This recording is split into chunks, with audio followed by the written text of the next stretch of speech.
어떤 사람이 만지니까, 자기의 몸을 만지니까 온몸이 안 아픈 데가 없어요. 그래서 병원에 검사를 받으러 갔습니다. 얼마나 통증으로 고통을 받았던지 그 사람은 의사를 만나자마자 붙들고 이야기를 합니다. 선생님, 제가 이렇게 몸을 만지는 곳곳마다 다 아픕니다. 어깨를 만지면 어깨가 아프고, 무릎을 만지면 무릎이 아프고, 머리를 만지면 머리가 아픕니다. 의사 선생님이 아프다라는 곳을 꼼꼼하게 살펴보고 검사를 했습니다. 결과가 나왔는데 아무 이상이 없는 거예요. 그래서 의사 선생님이 환자에게 이렇게 얘기했습니다. 검사를 해봤는데 아프다는 곳에 아무런 이상이 없습니다. 이렇게 말하자 환자가 화를 버럭 내면서 선생님, 그렇다면 제가 지금 꾀병을 부리고 있다는 겁니까? 정말 아픕니다. 다시 한번 살펴봐 주세요. 그래서 엉엉 울면서 아프다고 하는데 의사 선생님이 이거 안 봐줄 수도 없고 해서 다시 검사 결과 차트를 쳐다보고 여기저기 만져보고 살펴본 후에 의사 선생님이 환자에게 이렇게 말했습니다. 환자분은 지금 손가락이 부러졌습니다. 손가락이 부러지고 나니까 만지는 곳곳마다 아팠던 것이죠. 여러분, 이런 코드 잘 안 맞으세요? 저는 이거 굉장히 재밌을 것 같다고 해서 생각을 한 건데, 여러분, 일터의 문제, 대인관계, 가정의 문제, 자녀의 문제, 여러분 앞에 닿는 문제마다 다 아픈 이유가 어쩌면 우리의 손가락 같은 문제 하나가 어그러져 있기 때문에, 부러져 있기 때문이 아닐까 생각을 해봅니다. 인생을 살아가면서 우리는 수많은 도전과 수많은 선택 앞에 서게 됩니다. 가정에서 가장으로 맞닥뜨리는 부담감, 아이를 키우면서 겪는 예상치 못하는 어려움, 경제적인 문제, 건강의 문제, 부부간의 갈등, 진로의 문제, 삶의 문제 가운데 손가락 같은 작은 문제 하나만 부러져도, 어그러져도 모든 것이 아프게 느껴지는 그 위기의 순간은 우리는 꼭 만나게 되어 있습니다. 사람들은 모두 자신의 문제가 가장 크다라고 생각을 합니다. 그래서 남들은 다 평안하고 다 잘 사는 것처럼 보입니다. 그러나 사실 각자의 위치에서 겪는 문제의 종류만 다를 뿐이지 문제 없는 사람은 아무도 없습니다. 지금 이 자리에 앉아 있는 여러분들도 다 힘들지 않습니까? 각자 하나의 문제, 하나 이상의 문제는 가지고 있지 않습니까? 남들이 알아주지 못하는 그 어려움, 쉽게 남에게 터놓지 못하는 나만의 아픔들, 쓸데없는 것인 줄 알면서도 머릿속을 떠나지 않는 염려들, 열심히 사는데 그 노력이 무색할 정도로 드러나지 않는 결과들, 이런 것들 때문에 삶이 힘들고, 그래서 모든 것이 귀찮고 포기해버릴까? 도망가버릴까? 이제 그만할까? 고민하는 것들이 없는 사람이 이 세상에 어디 있습니까? 어쩌면 우리는 늘 위기 속에서 위태위태하게 하루하루를 살아내는 존재일지도 모릅니다. 오늘 본문을 보면 위기를 맞닥뜨린 사람이 나옵니다. 다윗입니다. 당시 권력을 잡고 있었던 사울이 다윗을 잡아 죽이려고 하니까 도망을 다닙니다. 도망 다니다가 더 이상 피할 곳이 없으니까 다른 나라로 넘어갑니다. 그런데 그 다른 나라가 어디냐면은 적국 블레셋입니다. 다윗이 소년이었을 때 뭐 했죠? 블레셋의 장수 골리앗을 단방에 죽였습니다. 그러니 블레셋 입장에서 다윗은 정말 죽일 원수지 받아들일 사람은 아니었던 것이죠. 오늘날로 말하면은 망명을 한 거예요.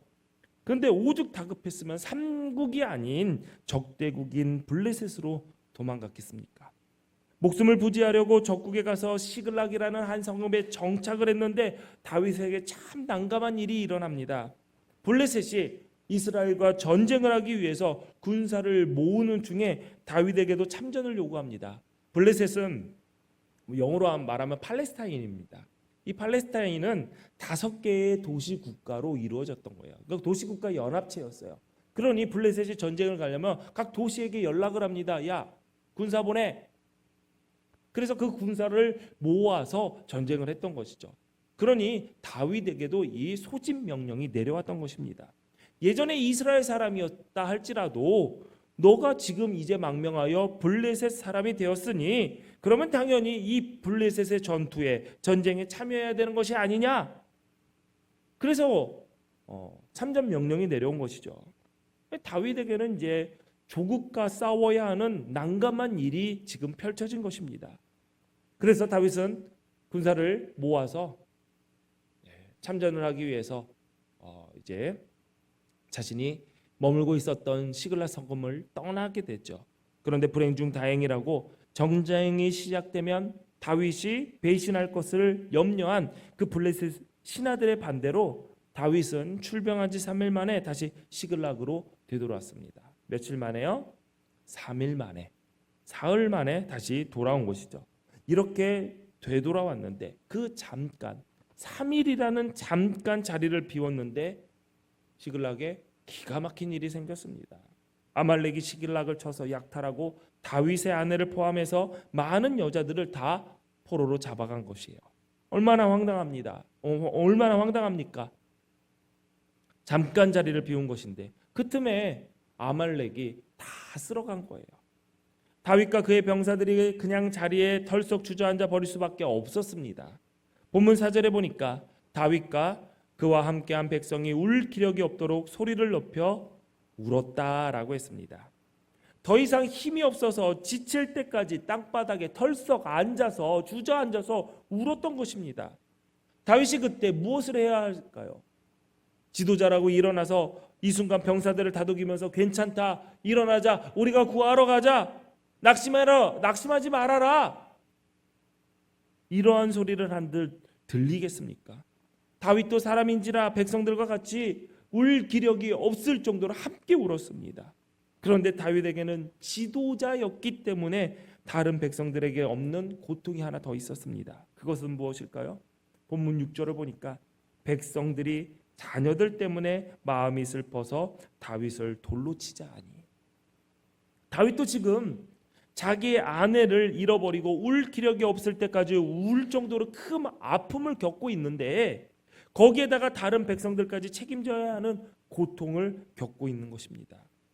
오늘 본문의 다윗의 모습을 보면 지금 이 시대의 가정을, 사업체를 나 하나가 아닌 다른 누군가를 책임지고 있는 누군가들, 가장들, 아버지들, 어머니들, 부서의 장들, 작든 크든 상관없이 사업을 이끌어가고 있는 사장님들, 그런 분들이 생각이 납니다. 제가 만난 리더들 대부분 다 좋은데 리더가 되면 그들만이 가지고 있는 허세가 생깁니다. 그 허세가 뭐냐면 힘들 때 힘든 티 내는 것을 부끄러운 일이라고 생각을 합니다. 가정에서도 마찬가지입니다. 힘든 일이 생겨도 힘들어도 가족들에게 말하지 않으려고 합니다. 여러분 잘 생각해 보세요. 정말 힘든 일이 있고 어려운 일이 있고 정말 털썩 주저앉아서 이제 그만둬버릴까? 포기할까? 도망갈까? 라고 낙심되었을 때 여러분의 배우자에게 얘기합니까? 여러분의 자녀들에게 얘기합니까? 대부분 얘기 안 합니다. 이거는 나의 문제라고, 나의 힘듦이라고, 나의 짐이라고 얘기 안 하고 혼자 끙끙댑니다. 힘든 것을 들키려 하지 않아요. 그런데 누군가 눈치를 채면 뭐라고 얘기해요? 다 괜찮아. 당신은 신경 쓰지 마. 이렇게 말하면 좀 멋있나요? 내가 힘들어. 나 좀 어떻게 도와줘. 라고 하면은 좀 멋이 떨어지나요? 전문 용어로 그러죠. 가오 떨어진다고. 좀 그게 떨어지나요? 다들 그렇게 얘기를 합니다. 내가 알아서 할게. 내가 알아서 할게. 제가 인생을 살면서 내가 알아서 할게라고 말하고 알아서 하는 사람 단 한 사람도 본 적이 없습니다. 알아서 뭘 합니까? 그렇게 잘 알았으면 그런 일이 생기기 전에 알아서 미리 잘 만들어 놨어야죠. 혼자 짐을 지는 것은 리더에게 주어진 숙명이다라고 생각을 할 때가 많아요. 그런데 이런 생각은 성경적이지 않습니다. 성경의 리더들을 보면은 항상 그들 곁에는 돕는 사람들이 허락되었어요. 여러분 바울 옆에 누가 있었어요? 누구요? 네. 처음에 바나바다 있었고 신라도 있었고 다 여러 있어요. 디모데도 있었고 돕는 사람들이 성경에 얼마나 많이 나옵니까? 여러분 신약의 바울 서신 뒤에 보면 우리 알지도 못하는 사람들이 이름이 쭈쭈쭈쭈쭈 나와요. 그게 뭡니까? 그 위대한 선지자 사도도 그렇게 수많은 교회를 세우며 복음을 전했던 그 사도도 돕는 사람 없이는 일을 안 했다라는 거예요. 다니엘하면 누가 생각나요? 새 친구 생각나죠? 여러분, 에스더 하면은 또 누가 옆에서 도왔어요? 삼촌이 도왔잖아요. 다 돕는 사람들이 있었습니다. 성경의 리더들을 보면은 항상 돕는 사람들은 하나님께서 허락하셨다는 것을 우리는 알 수가 있습니다. 또 하나님은 남자에게 아내를 돕는 배필로 허락하셨다라고 성경은 이야기하고 있어요. 이 돕는 것은 함께 해야 할 수 있는 것입니다. 일을 해도 같이 하고 짐을 져도 같이 지고 아픔도 나눈 것이 돕는 거예요. 혼자 하는 일에 뭔가 하나의 젓가락을 얹거나 숟가락을 얹는 것은 돕는 것이 아닙니다. 함께 하는 것이 돕는 거예요. 그런데 우리나라 남자들 착각하는 것, 지금 세대들은 모르겠는데요, 우리 아버지 세대들은 어떻게 했죠? 돕는다라는 것은 남자가 바깥 일을 할 때 안에서 집에서 애 키우고 밥하고 청소하고 빨래해 주는 거, 그것이 돕는 거라고 생각을 했어요. 그런데 이제는 생각이 달라졌습니다. 돕는 것이 어떻게 됐죠? 내가 신경 쓰고 싶지 않은 일들을 처리해 주는 것이 돕는 거라고 생각해요. 정작 중요한 것은 내가 하고, 내가 신경 쓰고 싶지 않은 거, 내가 마음 두고 싶지 않은 거, 내가 하기 싫은 것들을 누가 해주는 것을 돕는 거라고 합니다. 돕는 거라고 생각을 해요. 똑같은 거예요. 옛날이나 지금이나 겉모습만 바뀌었지 마음의 중심은 똑같은 거예요. 진짜 돕는 것이 무엇인지 모르는 거예요. 내가 맡은 가장 중요한 일을 돕기 위해, 그 일을 나 혼자 감당하기에 내가 너무 부족하니까, 덜 떨어지니까 하나님께서 함께하라고 도우라고 붙여주신 사람들이 있다라는 거예요. 가정에서는 배우자들이죠. 가장 중요한 일을 함께 나누고 힘을 모으고 함께 상의하는 겁니다. 그것이 돕는 거고 배필이에요. 각자의 문제를 혼자 고민하고, 야 이거는 내가 중요한 일이니까 나 혼자 하는 거야, 그거는 하나님께서 가르쳐 주신 삶의 방법이 아닙니다. 남자들 잘 들어보세요. 여러분이 생각하는 바깥일, 나의 일, 그 일, 가장 중요한 일 누구랑 상의해야 됩니까? 왜 물어본 건데? 하이암 지사님, 누구랑 상의해야 됩니까? 히읗. 예? 허구은이 아니라 하나님. 예, 맞아요. 허구은 지사님이랑 상의하셔야죠. 그게 돕는 거예요. 배필이에요. 왜 상의를 안 하세요? 왜 일 다 터지고 문제 다 터지고 그 다음에 이런 일이 있었어, 그런데 내가 알아서 할게, 신경 쓰지 마, 신경 다 쓰이게 해놓고. 여러분, 그거는 하나님께서 가르쳐 주신 방법이 아닙니다. 함께 상의하는 겁니다. 처음부터 함께 걸어가는 겁니다. 문제 없는 사람 없습니다. 문제 없는 가정 없고요. 경제적으로 지금 어려운 문제에 봉착한 가정 있을 것이고요. 자녀의 문제 때문에 눈물로 기도해야 될 가정 있고요. 지금 앞에 진로 때문에 고민하는 사람들도 있을 것입니다. 미래의 계획 때문에 가슴 졸이는 가정들이 있죠. 오늘 말씀이 여러분에게 하늘에서 주시는 힘이 되기를 바랍니다. 고통 앞에서 다윗은 그냥 주저앉지 않았습니다. 6절 우리 함께 읽겠습니다. 6절 시작.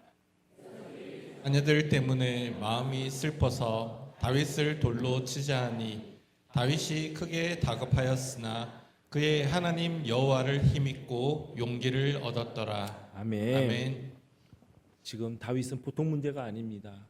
실직당하거나 경제적인 문제나 자식이 문제가 생기거나 아니면 미래 진로의 문제가 아니에요. 어떻게든 살아보겠다고 적국으로 도망와서 겨우 목숨 붙이고 살고 있는데, 아내와 자식은 아멜렉에게 포로로 잡혀가고 자기의 병사와 백성들은 나를 죽이려고 돌을 들고 돌을 던지려고 하는 거죠. 지금 돌 맞아 죽을 위기에 있는 것입니다. 얼마나 절망적이에요. 그러나 다윗은 절망에서 끝내지 않았습니다. 너무나도 힘들고 절망스러운 상황이었지만, 그래서 울 힘도 없을 정도로 눈물을 쏟아냈지만, 그러나 다윗은 그의 하나님 여호와를 힘입고 용기를 얻었더라. 그럼에도 불구하고 그 인생을 살아야 됩니다. 여러분, 영화도 드라마도 반전이 있어야지 재밌습니다. 반전에 반전을 거듭하고 얘가 나쁜 사람인 줄 알았는데 착한 사람이네, 착한 사람이구나 했더니 알고 봤더니 제일 나쁜 사람이야. 그러면은 완성도가 높다라고 손을 지켜들게 되는 거죠. 우리의 삶도 마찬가지입니다. 똑같은 시험 앞에, 어려움 앞에, 문제 앞에 활까닥 넘어지면 그 삶은 그냥 평범한 삼류, 아무도 쳐다보지 못하는 재미없는 인생인 거죠. 박수 받을 일 없는 인생이고, 손가락, 엄지손가락 구경도 못할 인생이 됩니다. 인생은 두 가지죠. 울 기력조차 없을 정도로 울고 절망으로 끝나는 인생이 있는가 하면, 다윗처럼 절망적인 상황에서도 그러나 하면서 그러나의 인생을, 대반전을 일으키는 인생이 있다라는 것이죠. 다윗이 돌에 맞아 죽을 위기에 처해 다급했지만, 그러나 다윗은 그의 하나님 여호와를 힘입어 용기를 얻게 됩니다. 다윗에게는 눈물 흘릴 일은 있었지만 주저앉아 포기하고 도망갈 일은 없었던 것이죠. 사실 우리가 살면서 눈물 흘릴 일 없으면 얼마나 좋습니까? 그러나 세상살이가 그렇게 쉽던가요? 눈물 흘릴 일 분명히 있습니다. 그러나 다윗처럼 절망하지 않는 반전이 있는 믿음의 삶을 살려면 우리가 기억해야 될 것이 있습니다.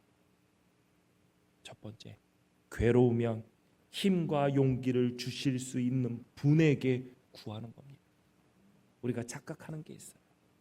여러분 어려움이 있을 때, 여러분 고민이 있을 때 가장 지혜롭지 못한 방법이 뭔지 아십니까? 친구 찾아가는 겁니다. 왜 친구 찾아가는 게 왜 지혜롭지 못한 방법일까요? 여러분, 친구가 어떻게 해야지 친구가 되죠? 나랑 맞는 사람들이 친구 아니에요. 여러분, 수어로 친구가 이거예요.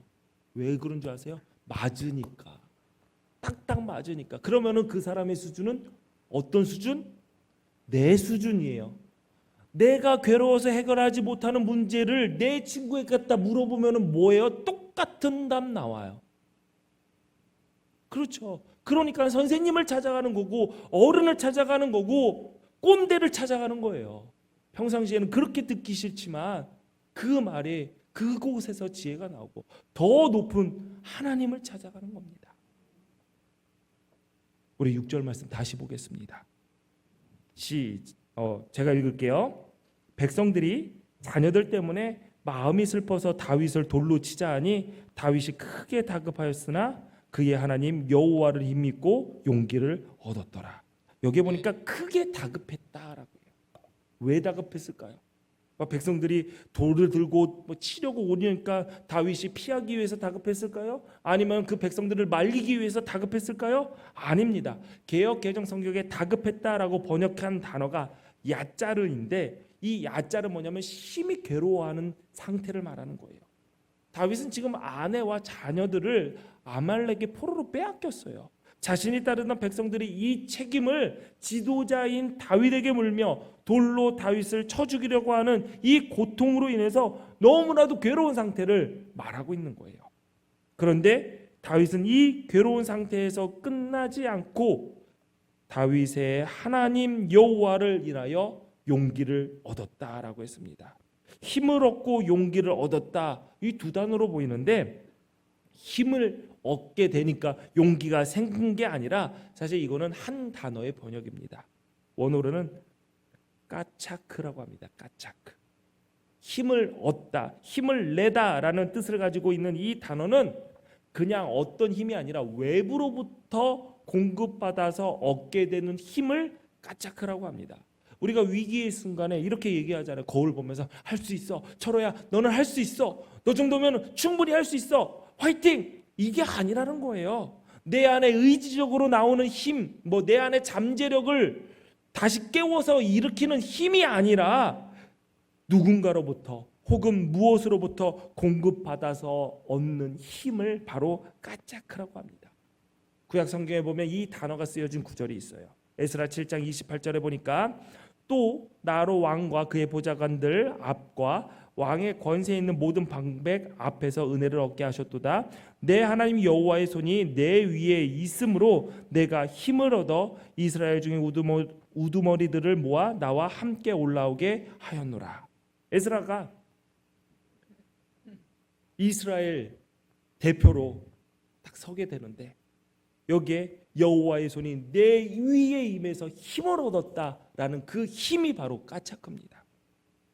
에스라가 힘을 얻은 것은 나 혼자 파이팅 한 것이 아니라 여호와의 손이 나에게 임했기 때문에, 외부로부터 주어지는 힘이 있었기 때문에 내가 힘을 얻었다라고 얘기를 한 거예요. 다니엘 10장 18절 19절이 있습니다. 또 사람의 모양과 같은 것 하나가 나를 만지며 나를 강건하게 하여 이르되 그는 종을 받은 사람이여 두려워하지 말라, 평안하라, 강건하라, 강건하라. 그가 이같이 내게 말하매 내가 곧 힘이 나서. 여기에 힘이 나서가 까차크입니다.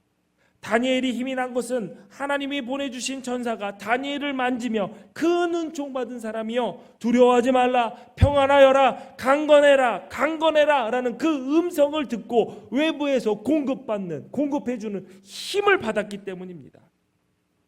여러분도 괴로울 때마다 눈물과 절망으로 끝내는 삶이 아니라 하나님의 은혜, 하나님으로부터 내려오는 그 힘, 하나님께서 하늘에서 공급해 주시는 그 까차크의 은혜로 승리하시기를 바랍니다. 여러분, 신앙생활의 재미, 신앙생활의 묘미는 고통 중에 있을 때, 절망 중에 있을 때, 다 포기하고 싶을 때, 그때 나를 도와주시는 하나님을 경험할 때, 까차크를 경험할 때, 그 은혜가 나에게 주어졌을 때 진정으로 맛보게 되어 있습니다. 신앙생활을 할 때 재미없다, 지겹다, 왜 안 한지 모르겠다, 그런 경우는 대부분 뭐냐면 이 경험이 없기 때문이에요. 외부에서 공급받는 힘을 얻어서 승리해 본 경험이 없기 때문에, 그래서 신앙생활 왜 하는지 몰라요, 왜 이렇게 사는지 모르겠어요, 왜 내가 사는데 이것까지 해야 되는지 모르겠어요 라고 말을 하는 겁니다. 여러분, 다윗처럼 그러나의 이 인생을 살려면 전능하신 아버지 하나님을 바로 알아야 됩니다. 신앙생활은 하나님을 알아가는 과정이에요. 우리는 유한한 존재이기 때문에 무한하신 하나님을 다 알 수가 없습니다. 그런데 사람들은 교만해요. 두부 한 모도 되지 않는 머리로 우주를 창조하신 그 광대하신 하나님을 판단하고 이해하고 결론 지으려고 해요. 내가 보니까 하나님은 없더라. 하나님이 계시다는 게 어떻게 믿어져? 성경을 보니까 하나님의 말씀은 별거 없더라. 저는요, 저에게 찾아와서 어떤 분이 그러더라고요. 제가 성경을 3번을 읽었는데 별 내용 없더라고요. 그래서 제가요, 거짓말. 3번 읽은 것이 아니라 3번 만져봤겠지. 엄청 교만한 거예요. 광대하신 하나님이 어떻게 인간의 머리로 이해될 수가 있을까? 여러분, 인간의 사고의 단계에서 하나님이 이해되고 판단되어진다면 그 존재는 절대 신이 아닙니다. 그 존재는 절대로 하나님이 아닙니다. 그렇기 때문에 우리는 하나님을 안다, 이해한다가 아니라 하나님을 믿는다라고 얘기를 하는 거예요. 보이지 않지만, 이해할 수 없지만 그 광대하신 하나님이 선하신 하나님이고 나를 구원하시고 나의 아버지 되시고 나를 장차 그의 나라로 이끄실 좋으신 분이라는 믿음을 가지고 믿는 거지. 어떻게 해야지 이 무슨 원리로 이런 관계가 이루어지며 어떠한 과정을 통해서 그것까지는 우리가 하나님의 영역까지 가지를 못했기 때문에 이해할 수가 없는 거예요. 우리가 신앙생활을 하는 거, 광대하신 하나님을 다 알 수 없지만 하나님의 은혜로 자신을 계시하시는 그 하나님을 조금씩 알아가면서 하나님을 더욱더 하나님과 친밀한 관계를 맺다가 주님께서 부르시는 그날에 희미하게 보였던 그 하나님을 온전하게 보는 그 은혜를 경험하는 것, 그것을 소망하며 기대하며 하루하루를 그 천성을 향해 전진해 나가는 것, 이것이 바로 신앙생활입니다. 하나님을 알아가는 겁니다. 하나님을 알아가. 6절에 보니까 여기 후반절에 그의 하나님 여호와를 힘입고 용기를 얻었더라. 그의 하나님 여호와라고 얘기를 합니다. 성경에 보면 하나님을 가리키는 호칭이 여러 가지가 나옵니다. 엄청나게 광대하신 하나님의 성품 중에 무엇을 강조하느냐에 따라서 하나님의 호칭이 달라집니다. 우리 성경에는 대부분 하나님이라고 번역이 되어 있는데 여기에서 번역된 하나님은 엘로힘입니다. 엘로힘. 이 엘로힘은 어떤 하나님을 말하면 전능하시고 광대하시고 엄청나게 능력이 많으신 하나님의 속성을 강조할 때 사용하는 것이 이 엘로힘입니다. 창세기 1장에 보면 우리 성경에 그냥 하나님이라고 써져 있지만 우주를 만드시는 과정에서 등장하시는 하나님의 호칭은 엘로힘입니다. 그런데 창세기 2장에 가면은 우주를 창조하시는 과정 중에 인간을 창조하는 그 순서에 가면은 그 과정을 세밀하게 묘사하고 있습니다. 이때 놀랍게도 하나님의 호칭은 바뀝니다. 그것은 여호와입니다. 여호와라고도 하고 야훼라고도 하는데 이것은 히브리어가 모음이 없는 언어였는데 이 하나님의 이름을 호칭을 부르기가 이스라엘 사람들이 너무나도 민망하다고 해야 되나? 너무 내가 어떻게 하나님의 이름을 부를 수 있나 하고 기록으로만 해놨어요. 그리고 모음이 없다 보니까 발음까지 잃어버린 겁니다. 그래서 이게 여호와인지 야훼인지 주장하는 학자들마다 다른데 지금 성경은 여호와라고 번역을 했으니까 여호와라고 그냥 이해하고 가시면 됩니다. 여호와라는 이 존칭은 하나님과 인간과의 언약을 강조할 때 하나님께서 인간에게 친밀하게 다가오실 때 사용하는 호칭입니다. 무에서 유를 만드시는 광대하신 엘로힘 하나님인 동시에 그 하나님이 나에게 다가오실 때는 아버지와 같이 친구와 같이 다가오시는 여호와이신 거죠. 신앙생활을 하면서 하나님의 존재를 엘로힘의 존재로만 믿는 분들이 계십니다. 하나님의 광대하심을 믿습니다. 전능하심을 믿지만 그 위대하신 하나님이 나 같은 사람을 관심이나 두겠나? 나의 작은 일들에 신경이나 쓰시겠냐라고 생각하면서 하나님을 단순히 저 높은 하늘 보좌에 나와 관계없는 먼 곳에 계신 분으로 범접할 수 없는 분으로만 믿고 계신 분들이 계십니다. 그런데 여러분 마태복음 12장 7절에 하나님께서는 우리의 머리털도 세신 바 되었다라고 얘기합니다. 여러분 이게 무슨 의미입니까? 여러분 머리털 셀 수 있나요? 셀 수 있나요? 셀 수 있어요. 다 뽑아놓고 하나씩 세면 돼요. 귀찮아서 그렇지 언젠가는 셀 수 있는 겁니다. 그렇죠? 그럼 머리털 세는 게 뭐가 중요해서 이 이야기를 했을까? 여러분 머리털 개수 중요해요? 머리털 개수 중요해요? 지금 이렇게 하시는 분들은 머리숱이 많으신 분이고 이러신 분들은 머리 빠지시는 분들이에요. 그렇죠? 뭐 탈모가 있는 분들은 머리털 중요하죠. 머리털 개수 세는 거 그런데 중요하지 않습니다. 그렇죠? 중요하지 않아요. 여러분 머리털 개수가 하루에 몇 개인지 그거 안 세잖아요. 중요하지 않기 때문에 왜 이렇게 숱이 없어? 밤 하나 할까? 아니면은 샴푸를 바꿔볼까? 약을 먹어볼까? 그런 생각만 하지 이 머리털 개수 별로 중요하게 생각하지 않아요. 이 말은 뭐냐면 하나님은 우리가 중요하게 생각하지 않는 모든 것들도 다 알고 계실 정도로 우리에게 관심이 많다라는 거예요. 그 의미입니다. 그 엘로힘의 하나님, 그 하나님이 우리의 여호와 하나님 되신 것이죠. 우주를 창조하신 하나님께서 나 같은 인간을 상대한다는 것 자체가 기적 아닙니까? 하나님께서도 우리와 아버지와 자녀라는 관계가 맺어졌기 때문에 엘로힘 하나님이 여호와 하나님이 되셔서 우리에게 사랑으로 친근함으로 다가오는 거 아닙니까? 여러분 더 울림이 없을 정도로 눈물 나고 힘든 일 앞에서 힘을 얻고 싶으십니까? 엘로힘 하나님이 여호와 하나님이 되셔서 우리 옆에 계시다라는 것을 믿으시기 바랍니다. 마지막으로 다윗처럼 그런 나의 삶을 살기 위해서는 하나님과 친밀함을 유지해야 됩니다. 친한 사이가 가지고 있는 특징이 무엇인 줄 아십니까? 말하지 않아도 알아 그저 뭐라고요?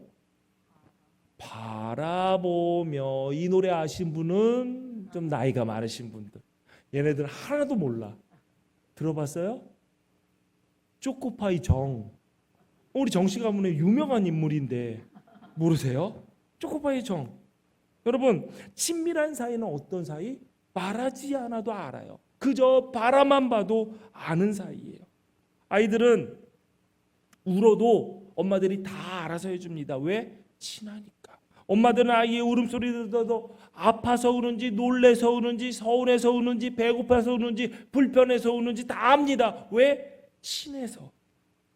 오늘 다윗이 하나님의 까짝 그의 힘을 얻을 때를 보면 외부에서 드러나는 일이 없었어요.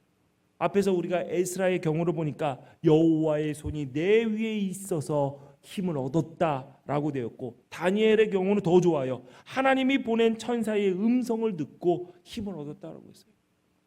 우리가 살면서 에스라처럼 하나님의 손이 나에게 임했구나 라는 것을 느낄 때, 또 다니엘처럼 여호와의 천사가 내 눈앞에서 강건하여 은총을 많이 받은 자여 강건해라 평안해라 두려워하지 말아라 이렇게 음성을 들려주는 경우는 드물어요. 거의 없어요. 좀 보였으면 좋겠는데, 그래야지 마음이라도 놓고 잠이라도 편하게 자겠는데 아무런 외부적인 무슨 표현이나 상황이 바뀌는 게 없어요. 다윗도 마찬가지. 여전히 자녀들, 부인들은 포로로 잡혀간 상태가 맞고, 백성들은 나를 죽이겠다고 돌을 들고 있는 그 상황 똑같습니다. 그런데 다윗이 어떻게 까차크의 힘을 얻었을까요? 말하지 않아도 알기 때문입니다. 그런 사인이 보이지 않아도 하나님께서 나에게 힘을 주시고 용기를 주실 것이다라는 것을 알았기 때문이죠. 왜요? 친밀하기 때문에, 친하기 때문에. 여러분, 내가 계획한 대로, 내가 뜻한 대로 되지 않아도 하나님께서 뜻하신 길로 내가 따라가고 있다라는 것을 알기 때문에, 그 길이 가장 복되고 좋은 길임을 믿기 때문에 오늘도 하나님과 더 친해지기 위해서, 서로 말하지 않아도 아는 사이가 되기 위해서 여러분 말씀을 보고 기도하고 그 하나님을 만나기 위해 오늘 이 예배의 자리에 찾아오신 거 아닙니까? 사랑하는 기독교회 성도 여러분, 우리의 삶에 눈물 나는 상황은 있어도 주저앉아 버릴, 포기해 버릴, 도망가 버릴 절망은 없다는 사실을 잊지 마시기 바랍니다. 울 기력조차 없을 정도로 힘든 그 순간에도 여호와 하나님께서 여러분 곁에서 힘 주시고 일으켜 세우십니다. 그러니 여러분, 여호와 하나님을 힘입고 용기를 내십시오. 혼자라고 주저앉지 마십시오. 지금까지 주님의 은혜가 있었던 것처럼 앞으로도 주의 은혜가 여러분과 늘 함께 할 것입니다. 주님이 우리와 함께 계시니 우리에게는 승리만 있을 뿐입니다. 이 믿음으로 어느 상황이든 어느 곳에 있든지 하나님 여호와의 힘으로 승리하시기를 주님의 이름으로 축원합니다. 기도하시겠습니다. 사랑과 은혜의 하나님 아버지, 괴로움 속에서도 주께 힘을 얻었던 다윗처럼 우리도 주님의 까짜크 은혜로 새 힘을 얻게 하심 감사드립니다. 전능하신 엘로힘 하나님께서 여호와 하나님이 되셔서 우리의 눈물과 작은 신음까지 아심을 믿습니다. 주님, 우리가 주님과 더 친밀하게 동행하게 하시고 말씀과 기도로 늘 주님을 가까이 하며 주님과 말하지 않아도 아는 그러한 가까운 사이가 되게 하옵소서. 우리의 삶에 눈물은 있을지언정 절망은 없게 하시고 쓰러질지언정 아주 엎드려지지 않고 다시 일어나는 은혜를 누리게 하옵소서. 언제나 주님의 힘을 입어 승리하는 삶을 살다가 주님 앞에 잘했다, 착하고 충성된 종아 칭찬받는 자 되게 하옵소서. 예수님 이름으로 기도하옵나이다. 아멘.